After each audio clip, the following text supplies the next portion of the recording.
All right, so with our review, the answers are already here, so I'm just going to talk about how to think about each of the problems. I may just do one of each example unless I notice something specifically different. So in examples like 1 and 2, remember that this whole right side just tells you how to match the equations. So any of the values that are going to be less than or equal to 2 means you're going to use the equation to the left. All right, so the domain just tells you how to match, and then you use the equation and you plug in. So for example, this value right here, -2, well, -2 fits into that green category, which means I'm going to use the equation f of x equals 5, which is why I'm getting the answer 5. If I did f of 4, notice that 4 falls into this category and tells me then to use the previous equation, 3x. So I'm going to do 3, I'm just plugging 4 in, and that's how I'm going to get 12. The same thing is going to be true for all of these other examples in this set. Okay, so for an example like 3 or 4, what you want to do is to graph, so kind of ignore your domains for a minute if those confuse you, and you want to graph the equations that they've given you. So for example, if you graph the equation y equals 5, that just looks like this horizontal line here. However, they're telling you that they only care about that when x is less than or equal to 2. One thing that we did in class when we first did these was we kind of color-coded the sections of the graph. So for x less than or equal to 2, that means this section of the graph, less than or equal to 2. So that means when you draw your line, you only care about the part that matches in that section. Another thing that we said today, another way to think about it, well, let me actually finish this train of thought, sorry. The second one is between -2 and 4, so we can kind of color code this section of the graph between -2 and 4, which means that's where that line is going to live or locate. And then the last one is 4 and greater, so that's going to be this section.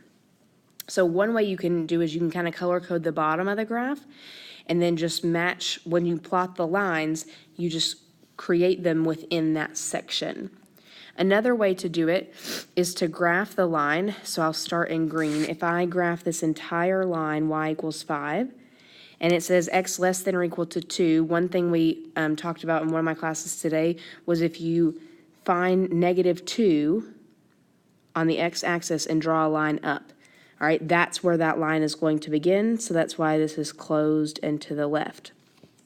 Or you could do, if I switch to red, you could graph your line y equals 3x, and then notice that it's only supposed to exist between -2 and 4. So again, go to -2 on the x-axis and find this starting point, and go to 4 on the x-axis and find the other ending point. And then you would just connect between those two sections. And then if you continue that same idea, you can graph the full line, right, like y equals -x, and then find 4 and match down from the x, and that's going to be where your line begins. I hope that that makes sense. At least one of those explanations is something that you can follow. You may want to re-watch that and kind of think about the 3 different explanations I gave you there. I will tell you, though, one way to know for sure that you're at least in the right direction is none of your lines should overlap. So if I show you the original graph again here, notice that none of these lines are intersecting or overlapping. Like they all exist in their own little sections. So that's another way to know that you're on the right track. All right, questions like 5 and 6, we have to write the equation. So one thing to write the equations themselves, you just need to extend the different lines. So if I extend this, I see y equals -2. If I extend this other line, I can count the slope and get y equals x plus 2. If I extend my third line, I gotta go all the way back to the x-axis. I get -x because it's going down, plus 3 because it's hitting 3 on the y-intercept. And then to get my domains, this is where I think we really did talk in class about finding your numbers. If you domain are x values, so follow your endpoints up to the x-axis. That's where I'm getting y is less than or equal to -5. And then if I follow up for the middle one, I'm going to get -5 as an endpoint and 0 as an endpoint. And then on this last problem, if I follow, it's starting at 4. So just always follow to the x-axis because that is what domain has to do with. All right, questions like 7, 8, 9, and 10. Remember, the negative on the front gives you a reflection, which is why questions like 8 and 10, the V shape goes downward. The number in the front gives you a slope. So remember, whole numbers or numbers bigger than 1 give you a steeper slope. Whole numbers less than 1 give you a less steep slope. The inside makes you think opposite. So like on 7, there is no inside, so that's just 0. But on 8, this moves left or right, and it moves right 2. Or notice in the vertex it becomes positive 2. Same thing on 9, vertex becomes positive 3, and then 0. And then the outside number moves you up or down, and it's the same. Inside opposite, outside the same. So this negative 3 moves me down 3, up 1. There's no number out here, so that's just 0, and then up 1 again. And then we just start by plotting the vertex. So notice on this one I plotted the vertex. I do my slope, which if there's no slope listed, that's the same steepness, and that's just up 1 over 1. Domain is always all real numbers. Range, you get the value from the y part of the vertex. And the greater than or less than has to do if it opens up or down. So notice on 7 and 9, they're both greater than. And on 8 and 10, they're both less than or equal to because both of those V's are opening downward. All right, 11 and 12, very similar. You're just going the opposite direction. So just know you are going to have 3 possible numbers. A number here in the front that's related to the slope. Then your absolute value bars. You may have x plus or minus some number on the inside. Remember, that is if you're moving left or right for the vertex, and it's opposite of what you think. And then the outside number is going to be the up or down part.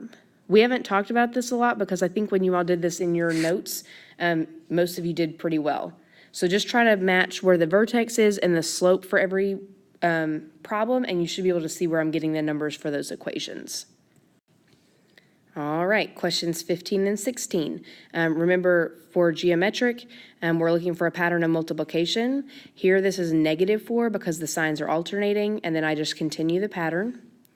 Remember, when you do division, so I know that this is division, and it's by a negative number. You can rewrite that as a fraction. And fractions are almost easier because you should start to notice the top number is multiplying by -1, and the bottom number is multiplying by 2. So I get 2, 4, 8, 16, 32, 64. So the top is multiplying by the top part of the fraction, the bottom is multiplying by this bottom part. And remember, the fraction is coming from whatever you divide by. So for instance, if you divided by 5, your fraction would be times 1/5. Determining if something is geometric or not, you're looking for a pattern of multiplication or division. So question 17 is no because you're subtracting 2. Question 18 is yes because you're multiplying by -2.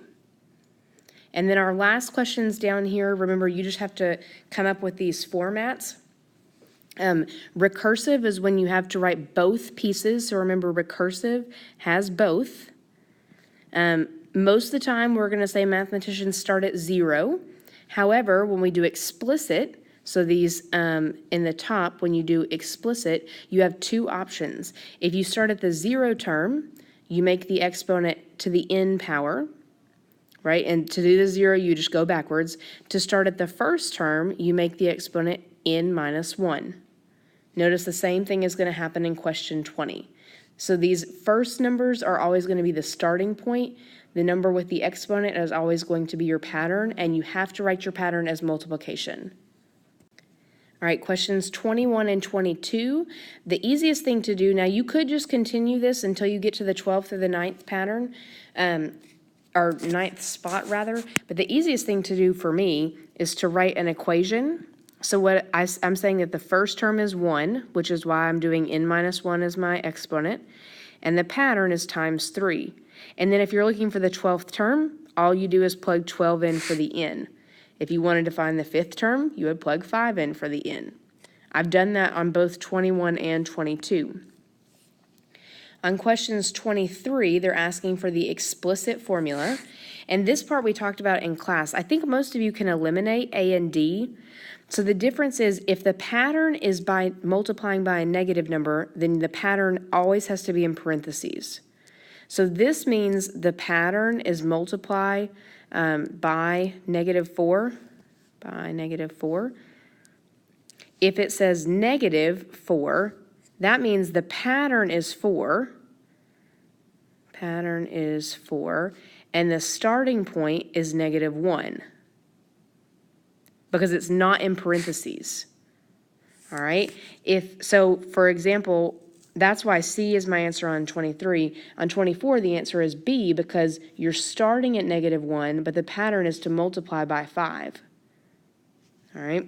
If it had said, just to kind of make this make a little more sense, if it had said -5 to the n minus 1, that would have started at +1 and multiplied by -5. So it would become -5, +25, -125. Okay, so notice for all of these, they all have A of 1. That just means like the first term. So question 25 is pretty easy to eliminate right away because I just went ahead and looked at the first terms, and the first term is 1, and D is the only one that has that.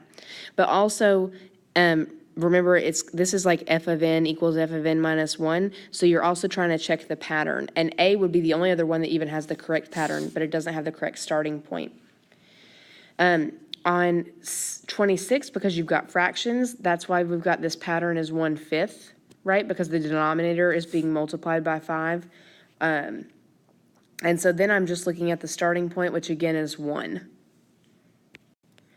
All right, and then 27, 28 here. This is what I did when I originally worked them out, but there's actually an easier way to do these, to me. And the easiest way to do these is to write an equation. So remember, if you start with the first term, you do an exponent of n minus 1.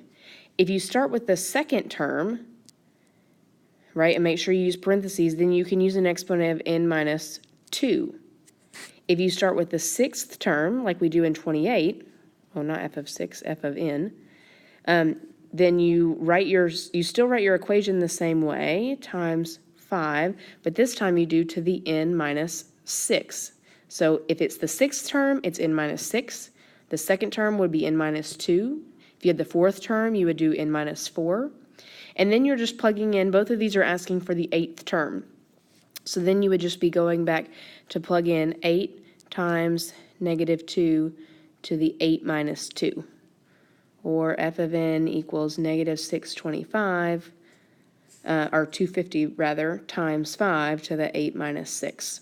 That's the easiest, quickest way to get this answer. However, some of you may still think it's easier to work it out, to draw yourself kind of a pattern and just keep track of where you are, and that's fine also.